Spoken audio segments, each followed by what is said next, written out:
Hello everybody, welcome back to Decaffeinated Photography. I'm Josh. And I'm Alex. Today we're doing a review of two really old Olympus film cameras.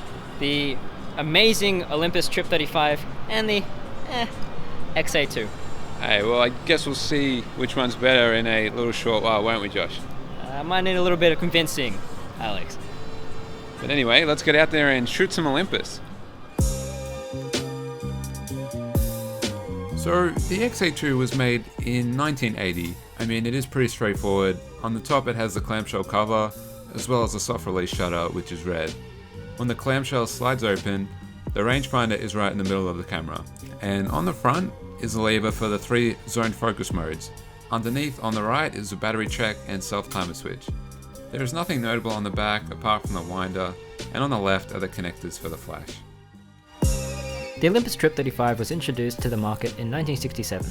On top, it has a physical shutter release, a hot shoe mount, and a counter. On the back is the rangefinder, which is positioned to the left, and on the front is the 40mm lens, and on the front of the lens is a ring that looks like a flash, but isn't. It's where the camera draws its power using solar energy. Also on the front is the 4 focus modes, which are very similar to the XA2's. Along with that, the lens has an adjustable aperture ring ranging from f2.8 to f22. It also has a flash sync socket which connects to the flash. So now that we've got that out of the way, let's get out there and see how they both perform on the streets. So the XA2 is pretty small. It's got this really nice robust plastic construction. Got the really nice clamshell cover. It's, you know, really light as well. Like, I think the best thing about it is that you can put it in your pocket and take it with you everywhere. When you compare this to the nice and chunky Olympus Trip 35, it really trumps it in that respect. So good luck, Josh. We'll see what you can come up with. Alright Alex, so maybe if we have weak little chicken arms, it might be a bit hard for you to hold the Trip 35. But, you know, this actually feels and looks like a real camera. It's got the stainless steel sort of body here, and it's got the faux leather.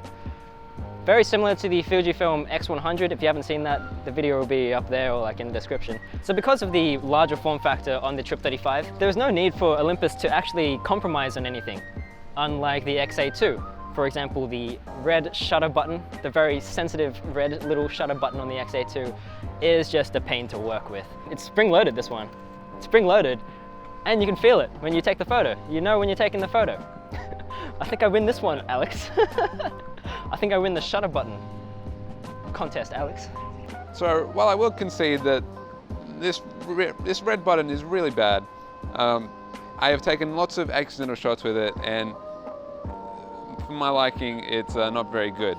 It's not satisfying at all. But I will say that the colors that it produced from this are really good. Here we have Danny. We found her having some lunch today. Yeah?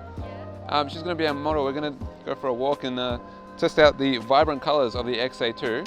And I think Josh is going to give it a go with the Trip 35 to really show the comparison in the aesthetic that comes from the two cameras. Sure. Should we go? Let's go.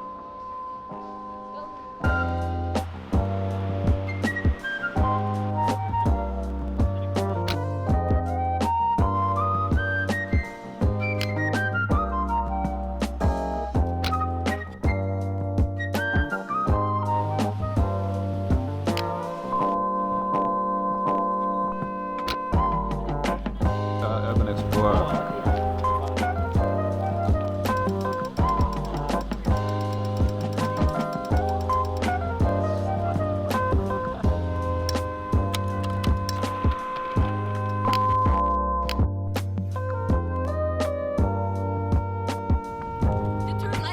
The XA2 has some amazing colors. Like, I got to say, this is been my best and my favorite camera to use, my favorite film camera to use.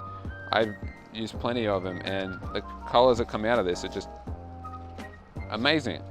They're really vibrant, and it has this really nice aesthetic to it when you shoot them, you know, the way it's intended. If you acknowledge that it has that aesthetic, and we come out here, we've come to a park in autumn with all these colors, you know, this vibrance, you know, I'm sure we're going to see some perfection of this little beauty.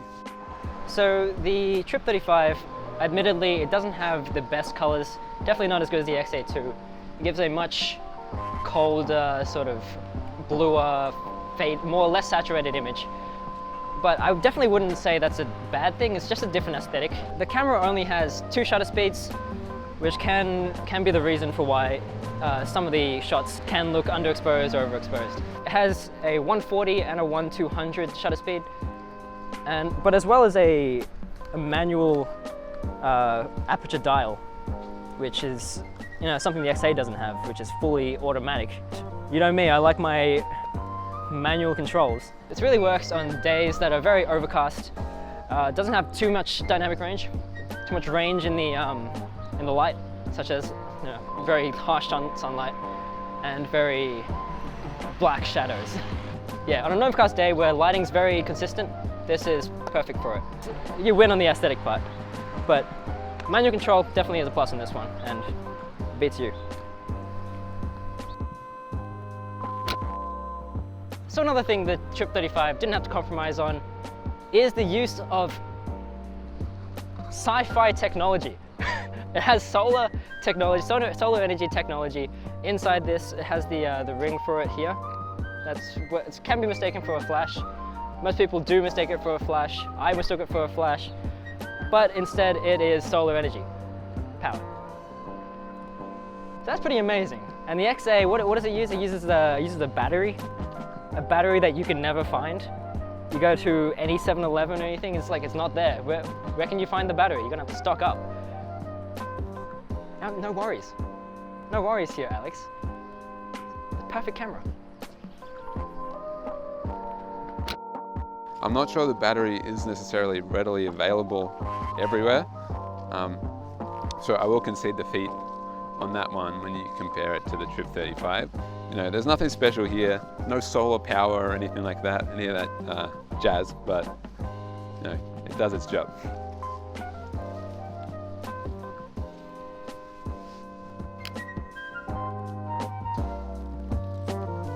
Good stuff.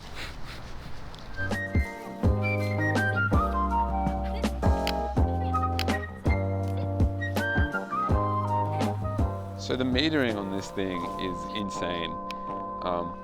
I've got to say that no film camera that I've used has nailed the automatic metering as well as this one does. Everything looks perfect. The sky isn't blown out, nothing's too dark, and it's completely automatic, but it does it perfectly. So I do enjoy the 3 different focus modes. Mainly leave it on the middle one, and even though sometimes you may get it wrong, they're not too out of focus. Like, they don't look too bad, so it's not like unusable. The photos look pretty good irrespective of how little manual control you have over it, so it's pretty good. The other thing that we need to talk about is the flash. This one does have a nice little A11 flash accessory that comes with it. That definitely trumps the Trip 35. The Trip 35 has a little flash port, but Joshy boy doesn't come with an attachment on the side, does it? So this is how small the A11 flash is. It attaches on just on the side, and then you're ready to shoot with a flash experience, and it meters for it perfectly. And the shots that you get at night with this thing, I don't know what it does. It does some kind of long exposure thing where the shutter is open for a little while, and then the flash goes off, so you get a bit of blur going on, but they come out perfectly. We don't have reason to use it at the minute. But yeah, the flash is really nice on this thing, and coupled with the metering, it really is like the perfect 35mm point and shoot camera that you can just take with you anywhere, and you get some nice shots.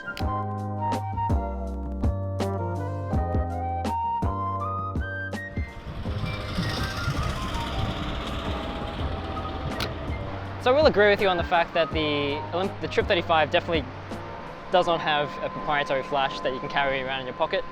Unlike the XA2, my pockets are very small right now. I'm not going to be carrying a flash around. But I think the need for the manual controls on this with the aperture ring, I feel that's quite a big reason to get this camera over the XA2. And if you want to get the more gritty looking feel, if you look at the photos and you like that sort of look, this camera is definitely a good purchase. You can't go wrong with film. So if you get this on a cheap price, just get it. It's good. I vouch for it. Get him, hop in my car.